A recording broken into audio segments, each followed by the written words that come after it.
ಇನ್ನು 15ಕ್ಕೂ ಹೆಚ್ಚು ಇಲಾಖೆಗಳ ಸಭೆಯನ್ನ ನಡೆಸಲಿದ್ದಾರೆ. ಇವತ್ತು ಬೆಳಗ್ಗೆ 10ಕ್ಕೆ ವಿಧಾನಸೌಧದಲ್ಲಿ ಸಿಎಂ ಸಿದ್ದರಾಮಯ್ಯ ಸಭೆಯನ್ನ ನಡೆಸಲಿದ್ದಾರೆ. ನಿನ್ನೆ ಕಂಪ್ಲೀಟ್ ಆಗಿ ಕ್ಲಾಸ್ ಅನ್ನ ತಗೊಂಡಿರುವಂತಹ ಸಿದ್ದರಾಮಯ್ಯನವರು ಡಿಸಿಗಳು ಮಹಾರಾಜರ ರೀತಿ ವರ್ತನೆ ಮಾಡಬೇಡಿ ಅಂತಾನೆ ಒಂದೇ ಮಾತಲ್ಲಿ ಖಡಕ್ ಎಚ್ಚರಿಕೆಯನ್ನ ಕೊಟ್ಟರು. ಜನಸ್ಪಂದನಕ್ಕೆ ಅಷ್ಟೊಂದು ಅರ್ಜಿಗಳು ಯಾಕೆ ಬರ್ತಾ ಇದೆ, ಅಧಿಕಾರಿಗಳು ತಳಮಟ್ಟದಲ್ಲೇ ಜನರ ಸಮಸ್ಯೆಯನ್ನ ಬಗೆಹರಿಸಬೇಕು, ಯಾಕೆ ಬಗೆಹರಿಸ್ತಾ ಇಲ್ಲ ಅಂತಲೂ ಕೂಡ ಪ್ರಶ್ನೆಯನ್ನ ಮಾಡಿದ್ರು. ಅದಾದ ನಂತರ ತಹಶೀಲ್ದಾರ್ ಎಸಿ ಡಿಸಿಗಳ ಬಳಿ ಇರುವಂತಹ ಭೂ ವ್ಯಾಜ್ಯ ಪರಿಹರಿಸಬೇಕು, ನನ್ನವರೆಗೆ ಬಂದ್ರೆ ನಿಮ್ಮ ಮೇಲೆ ನಾನು ಕ್ರಮವನ್ನ ಕೈಗೊಳ್ತೀನಿ ಅಂತಲೂ ಕೂಡ ಎಚ್ಚರಿಕೆಯನ್ನ ಕೊಟ್ಟರು.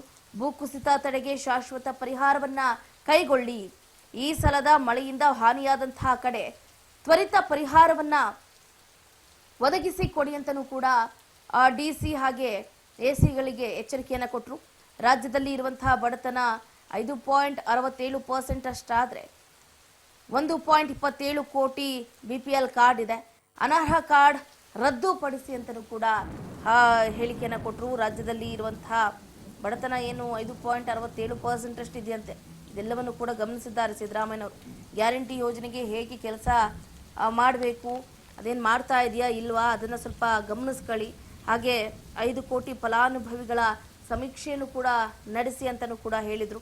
ಸಂಚಾರಿ ಕುರಿಗಾಯಿಗಳಿಗೆ ಗುರುತಿನ ಚೀಟಿ ಕೊಡಿ, ಗನ್ ಲೈಸೆನ್ಸ್ ಕೊಡಿ, ಕುರಿಗಳ ಟೆಂಟ್ ಇರುವಲ್ಲಿಗೆ ಹೋಗಿ ಲಸಿಕೆಯನ್ನ ಹಾಕಿಸಿ ಅಂತ ಇದು ಸಿಎಂ ಸಿದ್ದರಾಮಯ್ಯನವರು ನಿನ್ನೆ ಡಿಸಿ ಎಸಿ ತಹಶೀಲ್ದಾರ್ ಅವರಿಗೆ ನೀಡಿರುವಂತಹ ಸೂಚನೆಗಳು. ಇವತ್ತು ಕೂಡ ಏನೇನು ಸೂಚನೆಯನ್ನ ಕೊಡ್ತಾರೆ, ಹೇಗೆಲ್ಲ ಅಧಿಕಾರಿಗಳಿಗೆ ಕ್ಲಾಸ್ ಅನ್ನ ತಗೊಳ್ತಾರೆ ಅಂತ. ಕ್ಲಾಸ್ ಇನ್ ದ ಸೆನ್ಸ್ ಯಾಕಂತಂದ್ರೆ ಇಲ್ಲಿ ಜನಸಾಮಾನ್ಯರು ಅಷ್ಟು ಒಂದೇ ಒಂದು ಸರಿ ಸಿದ್ದರಾಮಯ್ಯನವರು ಒಂದು ದಿನಕ್ಕೆ ಜನಸ್ಪಂದನ ಕಾರ್ಯಕ್ರಮವನ್ನ ನಡೆಸಿದ್ರೆ ಬರೋಬ್ಬರಿ 15ರಿಂದ 20 ಸಾವಿರ ಜನರು ಅರ್ಜಿಯನ್ನ ಸಲ್ಲಿಸ್ತಾರೆ ಅಂತಂದ್ರೆ ಎಷ್ಟು ಇರಬಹುದು, ಸಮಸ್ಯೆ ಎಷ್ಟು ಕಾಡ್ತಾ ಇರಬಹುದು. ರಾಜ್ಯದಲ್ಲಿ ಸಾಕಷ್ಟು ಸಮಸ್ಯೆ ಇದೆ, ಇಲ್ಲ ಅಂತ ಹೇಳಲಿಕ್ಕೆ ಆಗೋದೇ ಇಲ್ಲ.